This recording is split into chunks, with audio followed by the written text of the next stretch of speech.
Welcome to Joy in Our Town. I am your host, AC Dunlap, and I'm so glad that you've joined us today. Joy in Our Town brings you the issues and problems that are faced in local community with the hope of finding a solution. Today, our guest for this segment is Beverly Laubert, Chief Advocate for the Long-Term Care and Consumers, and Tricia Miller, Human Services Program Administrator for the Ohio Department of Aging. They join us today to share important information regarding music and memory, along with how this innovative approach is beneficial to people with dementia. Welcome, ladies. Thank you. How are you today? Wonderful. Thanks for having us. Good. Thank you for joining us. Can you tell us a little bit about who you are, what you do, and maybe the history of the Ohio Department of Aging? I'm the State Long-Term Care Ombudsman, and the Department of Aging is a cabinet-level agency under the governor, and we are advocates for all elders. The Ombudsman Office is responsible for investigating complaints about long-term care issues and in all areas of long-term care, home care, assisted living, nursing homes, and we work on resolving problems, not as regulators, but working hand in hand with providers and residents and families to help resolve problems. Okay. Can each of you share maybe what your responsibilities or roles are within the agency? Okay. Well, my name is Tricia Miller, and I'm with the Ohio Department of Aging, more specifically in the Division for Community Living. And my role with the agency really focuses on creating a dementia-friendly community or a dementia-friendly state. And that is creating environments in which we can have persons who are suffering from cognitive impairment stay within their homes for as long as they can before becoming institutionalized within a facility such as a nursing home. So with that, we're wanting to create environments where persons who have dementia or other forms of dementia can stay at home with their loved ones in an environment that's going to promote peace, tranquility, and just the ease of the process of the aging network. Okay. And your role?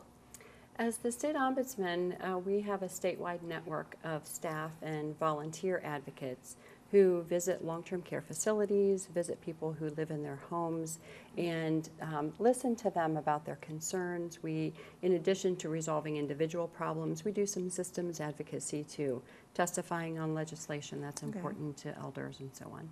So can you talk with us a little bit about the music program, the music and memory program?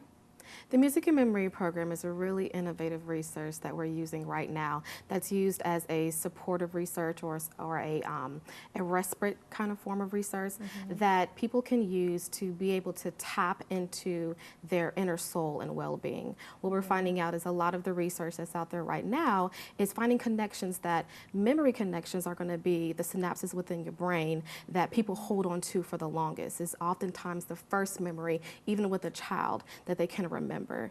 And so as you age and go through the aging process, when you start losing other forms of self-management, the music is able to bring that back to you. We often refer to persons who are using this particular type of resource to think about the first dance when they were married or their graduation song, and it brings them back to happier moments. If they're going through a process where they're suffering from some type of condition or illness, this helps ease that process, not only for the person who has the illness, but then for their caregiver as well. It's not an evidence-based resource, but it is a supportive, tranquil type of resource that we're using that is proven to be effective, not only for persons with dementia, but other persons who are suffering from other forms of physical disabilities.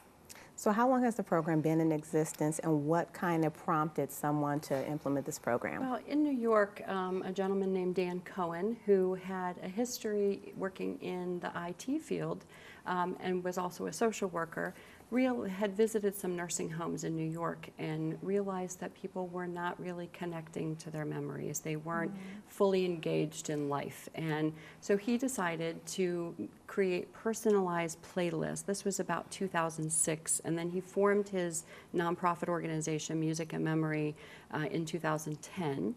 And took the idea nationwide.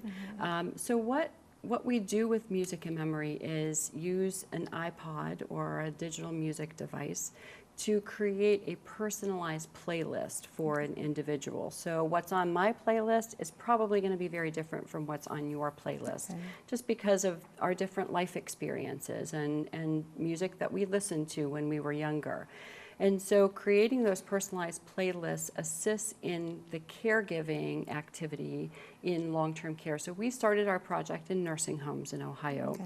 We have about 431 homes currently. So we're getting close to 50% of homes in Ohio that are using music and memory as a way to provide good care, person-centered care to individual residents. So it's not an activity program. It's not everybody goes to an activity room and listens to music. It's, let's say I have anxiety about bathing because I have dementia, and so I'm not remembering the bathing process, and so I have anxiety with someone removing my clothes and taking me to a cold, sterile room.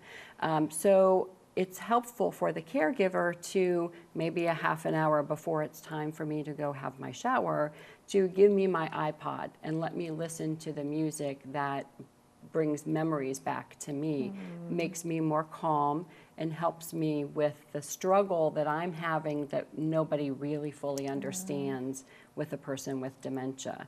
And that assists in the caregiving process. So it helps the consumer, the elder. It helps the caregiver because then their job is easier, and it helps the family because then they can connect better with their loved one.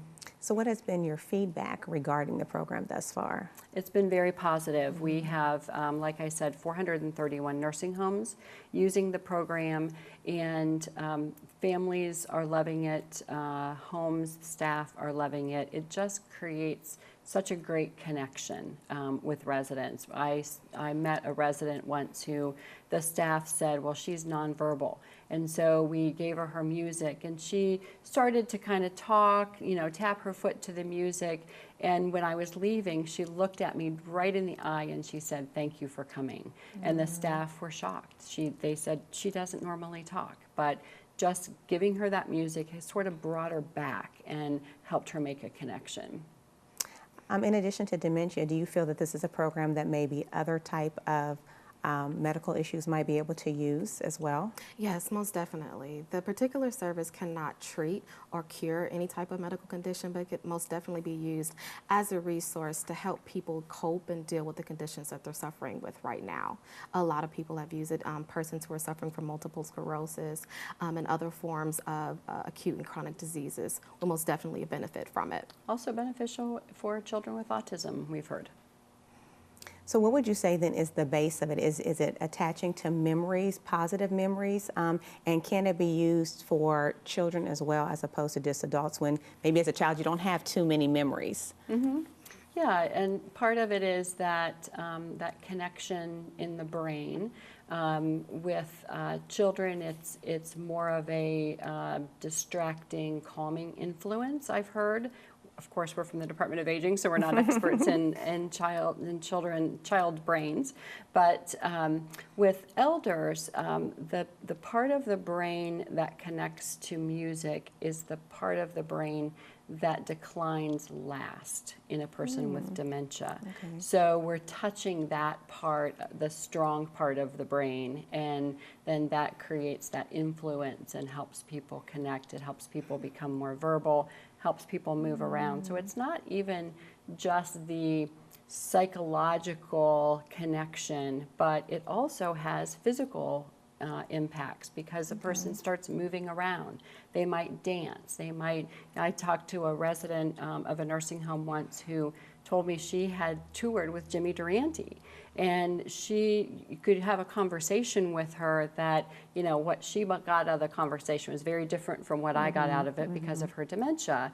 But once we started talking about her touring and we played music that she used to dance to, she got up out of her chair and showed me how she danced with Jimmy Durante. So it has good physical impacts as well. It just overall helps a person in their health.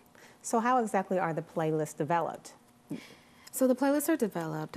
If you take it within a nursing home facility or with the current project that we have right now, we're actually implementing music and memory within the community. We have basically just a template in which the person who's going to create the playlist will ask a series of questions to either the person who is suffering from dementia or to their caregiver.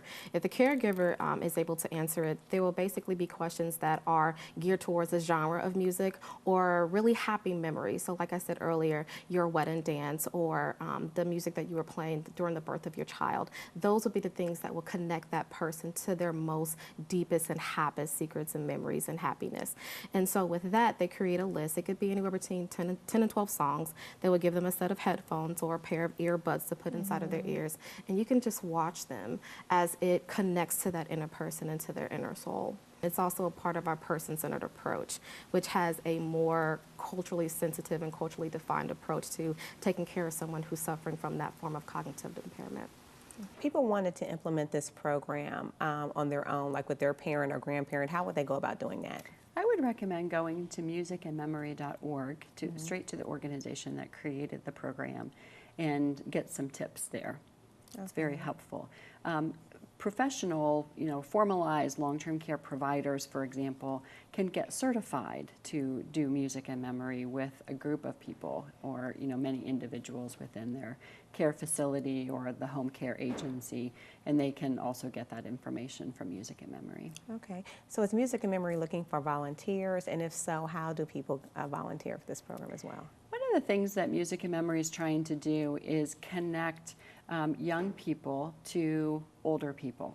And so there was a Boy Scout who used the program for his Eagle Scout project to get donated iPods for long-term care facilities and make sure that a facility was using them effectively and so on. So yes, there are a number of volunteer activities and opportunities. Wow, okay. So are the iPods strategically placed in certain locations or with organizations, or how does that work? They can actually order the iPod and they can go to the nursing facility or within the home of the person who's going to be using it. It just depends. It just depends, okay. And are the programs limited to nursing homes? No, not at all. Any type of long-term care provider can get involved. There are hospice organizations, hospitals, home care agencies, area agencies on aging are using them in caregiver support programs. So a variety of opportunities. Okay. Thank you, ladies, for your time. Can you again just give us the contact information if people were interested in finding out more about the program? They can contact me at tmiller, it's TMILLER at age.ohio.gov, or they can give us a call at 614-902-4055. Thank you both very much. Thank you. Coming up next on Joy in Our Town, elder abuse. Stay with us. We'll be right back.